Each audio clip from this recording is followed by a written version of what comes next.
Madame la Présidente, nos pensées se tournent d'abord vers nos compatriotes réunionnais et voisins mauriciens frappés par un cyclone.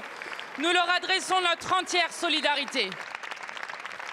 Monsieur le Premier ministre, ceci n'est pas un remaniement, c'est un effondrement. Artisan du malheur des Français depuis bientôt 7 ans, puis Premier ministre depuis 7 jours d'un gouvernement que vous n'avez pas choisi, vous étiez minoritaire en 2023, vous serez minoritaire en 2024. Car il n'a jamais été question de changer de cap, mais de servir la bourgeoisie.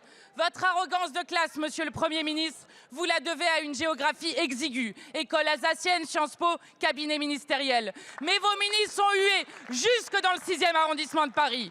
Les instances internationales s'inquiètent des libertés publiques dans notre pays. La France est condamnée pour une action climatique. Des personnes sans abri meurent gelées dans la 7e puissance mondiale. Le président multiplie les gesticulations quand il ne sabote pas les initiatives qu'il a lui-même inaugurées, de la Convention citoyenne aux rencontres de Saint-Denis.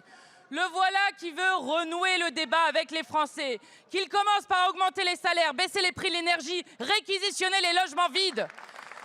Monsieur le Premier ministre, vous avez déclaré entrer en politique pour soutenir Ségolène Royal. Vous finissez par recycler les ministres de Nicolas Sarkozy. Ceci n'est pas un remaniement, c'est un effondrement.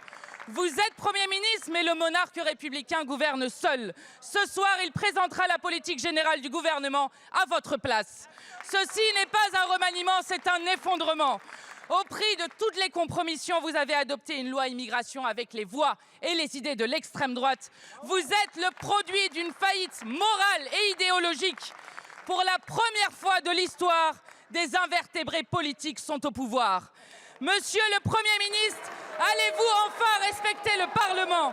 Souhaitez-vous poursuivre l'œuvre de Madame Borne en faisant de la France la risée démocratique ou comptez-vous demander le vote de confiance comme tous les premiers ministres depuis 3 décennies? Merci beaucoup Madame la Présidente. La parole est à